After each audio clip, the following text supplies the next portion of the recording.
Bienvenidos a Política para Dummies. Aquí abordaremos temas de historia, noticias y aprenderemos sobre conceptos políticos que nadie explica. Sin más, comencemos.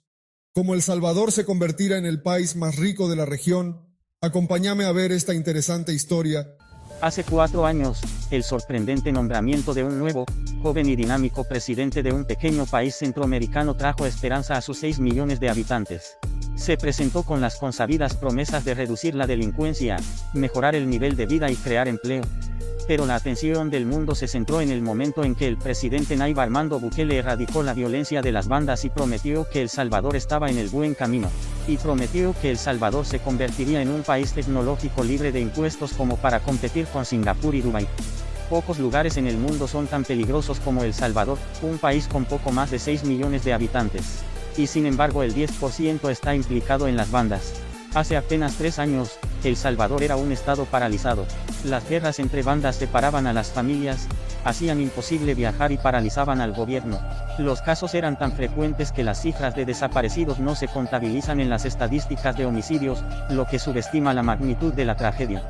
¿Cómo pudo un hombre cambiar el rumbo de El Salvador, a este pequeño país a la escena mundial?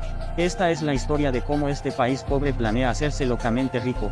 A pesar de mostrar un futuro próspero, Nayib Bukele se ha mostrado agresivo hacia la autocracia, atacando a la prensa y a la sociedad civil, y ocupando la Asamblea Legislativa de la Nación con tropas militares después de que los legisladores se negaran a aprobar un proyecto de ley de gastos contra la delincuencia.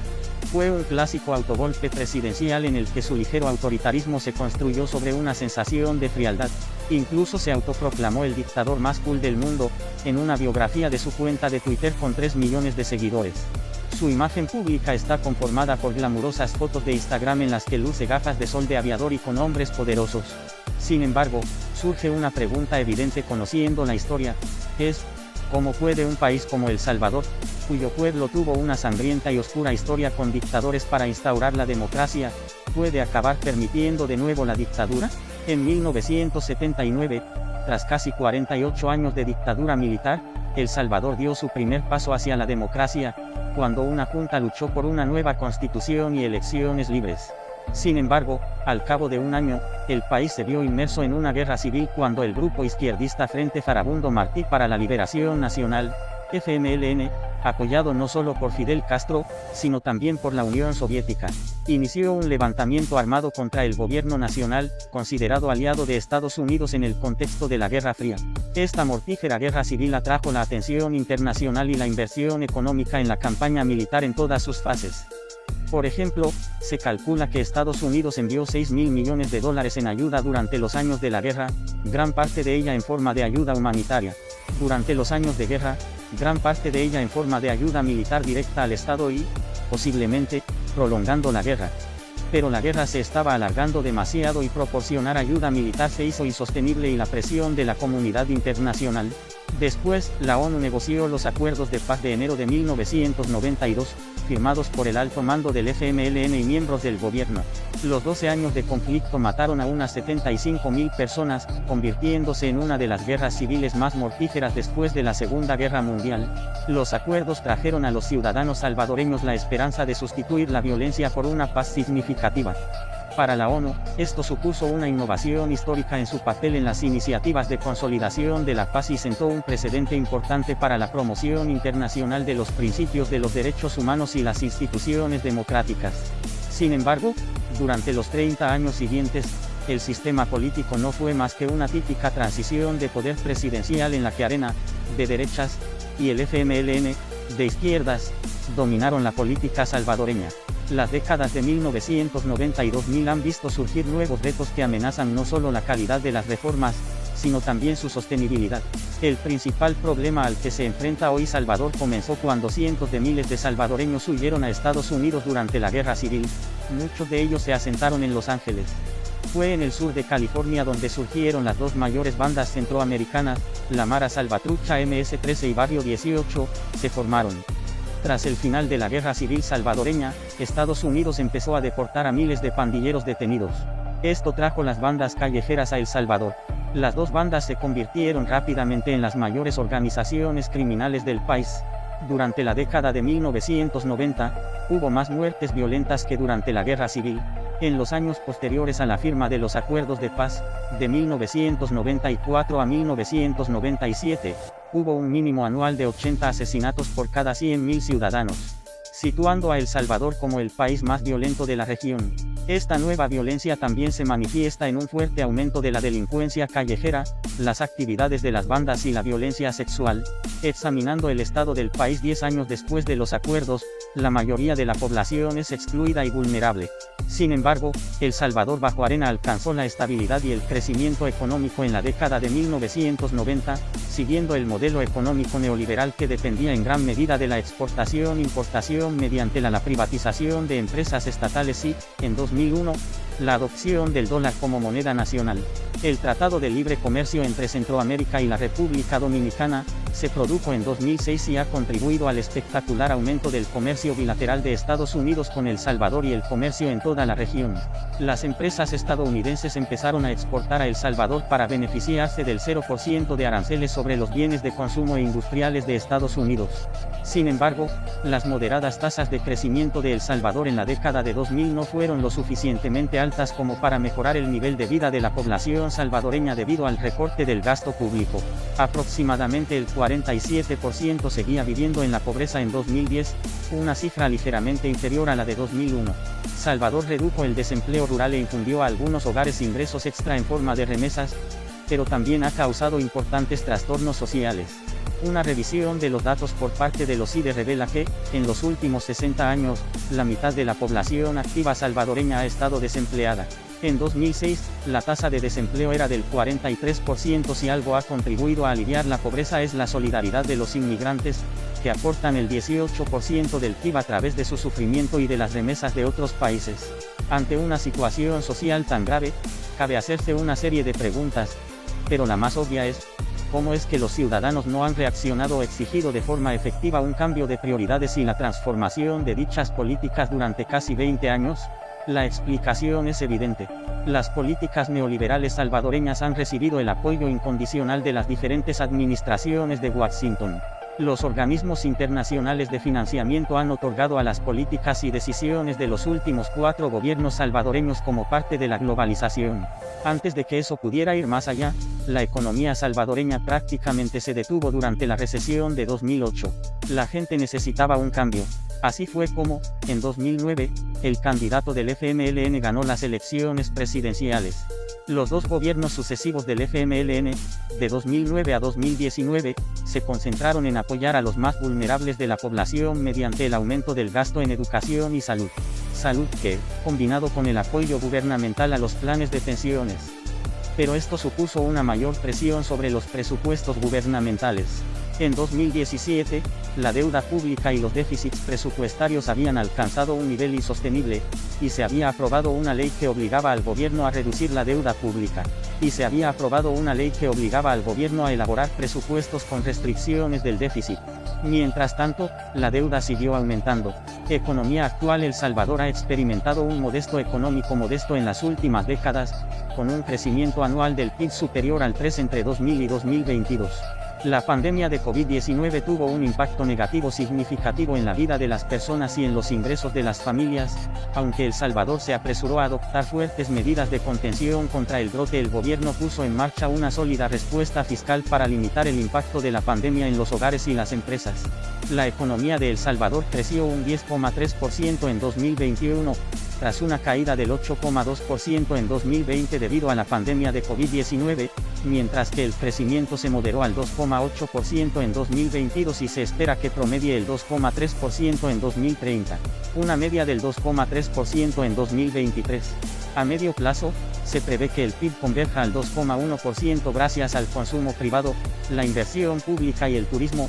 La respuesta fiscal a la crisis de COVID-19 ayudó a mitigar sus efectos, costó alrededor del 15%. La respuesta fiscal a la crisis, que contribuyó a mitigar sus efectos, costó alrededor del 15% del PIB, junto con los bajos ingresos y la rigidez del gasto, elevó la deuda pública por encima del 90% del PIB.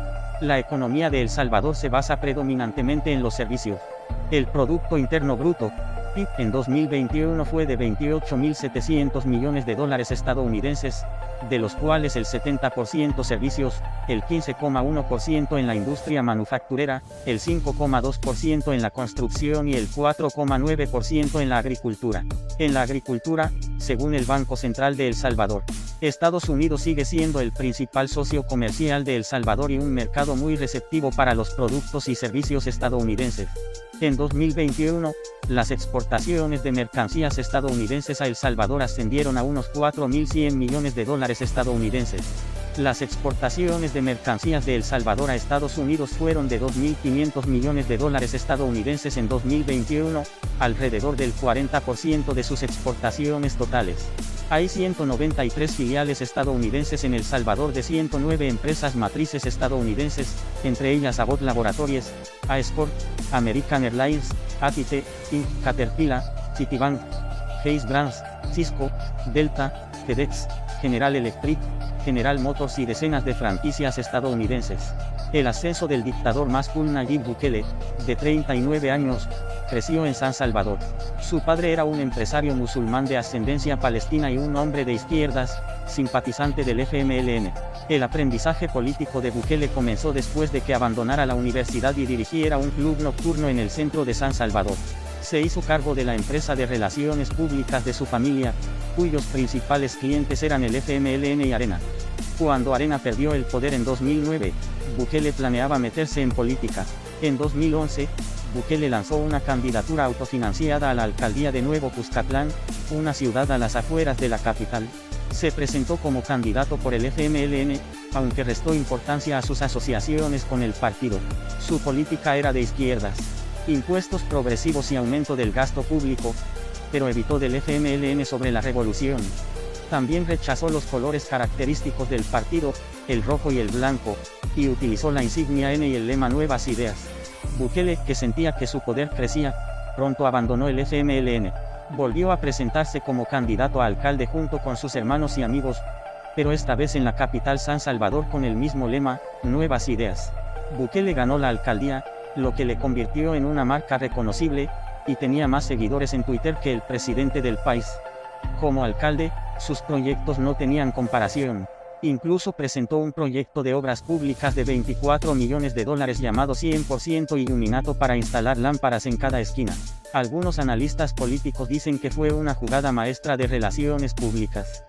Cuando se acercaban las elecciones de 2019, las rondas de campañas electorales y las abundantes e incumplidas promesas de cosas mejores por venir acabaron por desacreditar a los dos principales partidos políticos.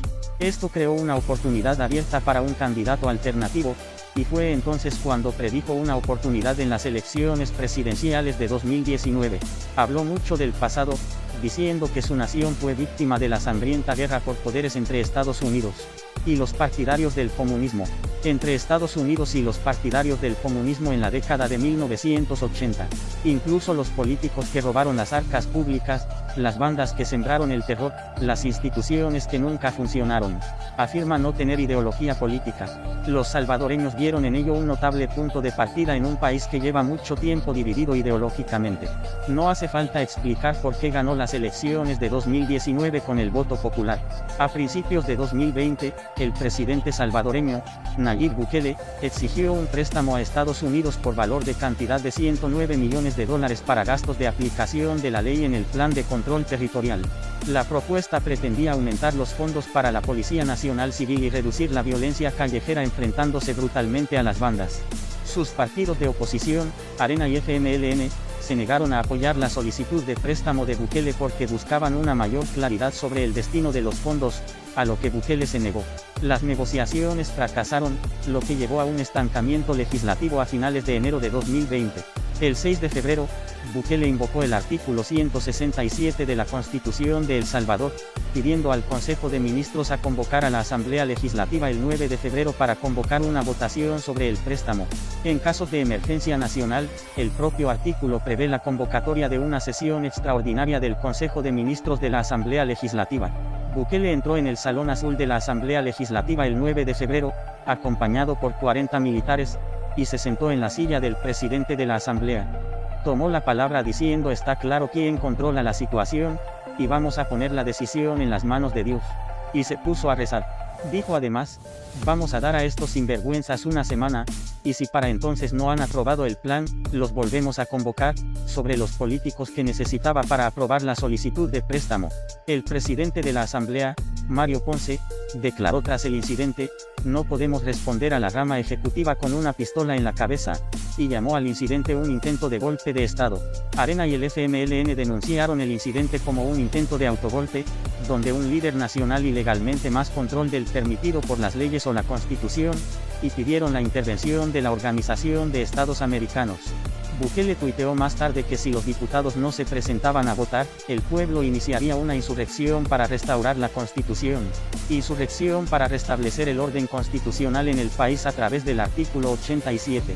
Después de un año, el 28 de febrero de 2021, las elecciones legislativas salvadoreñas resultaron en victoria de Nuevas Ideas, el partido político de Bukele, que obtuvo 56 de los 84 escaños de la Asamblea Legislativa.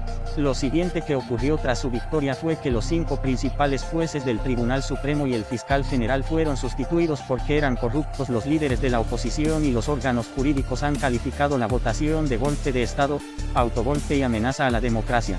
El presidente Bukele resolvió el problema más mortífero de este país, la violencia de las bandas. Para ello, incluso realizó una proeza en la Asamblea Nacional. La gente que vive en barrios controlados por bandas se enfrenta a extorsiones, asaltos, secuestros, confinamiento y fuego cruzado. La violencia de las bandas en El Salvador no solo desplaza a cientos de miles de salvadoreños, sino que también contribuye al flujo masivo de personas desesperadas que huyen de los países vecinos, ya sea a México o a Estados Unidos.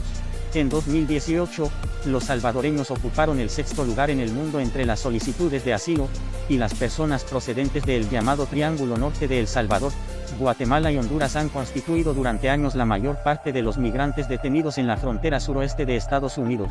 En las 2 últimas décadas, ambas partes intentaron combatirlo con una serie de estrictas políticas estratégicas, detenciones e incluso negociaciones. Pero no consiguieron hacer de Salvador un lugar más seguro. Hace poco más de un año, Bukele declaró la guerra a las bandas criminales organizadas y decretó un estado de emergencia que permitió a la policía detener sin orden judicial a más de 68.000 presuntos pandilleros. Sin orden judicial, el resultado es 0 homicidios en 365 días, según afirma el presidente. Esto es historia comparado con hace solo 5 años. El Salvador tenía una de las peores tasas de homicidio del mundo, con 103 muertes por cada 100.000 habitantes. Pero estas políticas represivas empeoraron. Capacidad de infraestructura de reclusos, el gobierno tuvo que construir una gran prisión. Construida sobre 410 acres en San Vicente, esta megaprisión puede albergar hasta 40.000 reclusos. Bukele cree que esta megaprisión inquebrantable es una pieza para ganar a la violencia de las bandas y mantendrá ilesos a los ciudadanos de El Salvador.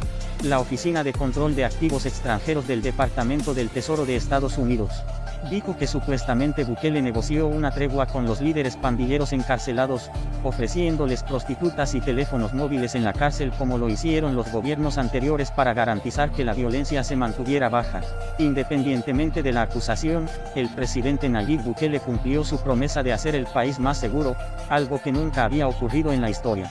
Sin embargo, dicen los derechos humanos han sido innegablemente nefastas, pero ellos nunca hicieron nada para ayudar en la crisis que tenía el país. Decenas de miles de ciudadanos salvadoreños han sido detenidos y encarcelados. Según un informe de octubre de 2022 del International Crisis Group, El Salvador tiene ahora la tasa de encarcelamiento más alta del mundo, en torno al 2% de la población adulta. Y, sin embargo, los años de violencia de las bandas han sido tan dolorosos y sostenidos que muchos salvadoreños han acogido con satisfacción la represión, de ahí los altos índices de aprobación de Bukele. El Salvador es el único país que reconoce Bitcoin como moneda de curso legal desde que lo adoptó en 2021. El país puso en marcha una billetera digital llamada Chivo para las transacciones diarias. Sin embargo, el valor de la moneda ha fluctuado salvajemente. Pero Bukele siguió comprando más con fondos estatales, incluidas 100 monedas en noviembre pasado y 500 más a principios de mayo tras la caída del precio. El país posee ahora unos 2.400 bitcoins, con un valor aproximado de $48 millones, aproximadamente la mitad de lo que Bukele pagó por ellos. La mitad de lo que Bukele pagó por ellos, pero se prevé que al subir de valor se recuperará la inversión. El pasado noviembre, Bukele realizó otra acrobacia durante la semana Bitcoin de El Salvador. El cielo se iluminó con fuegos artificiales, y en una pantalla gigante detrás de él aparecían las palabras "el presidente". Bukele dijo: "Cuando Alejandro Magno estaba conquistando el mundo, fundó Alejandría. Deberíamos construir la primera Alejandría aquí, en El Salvador. Así que pensamos en construir la ciudad Bitcoin.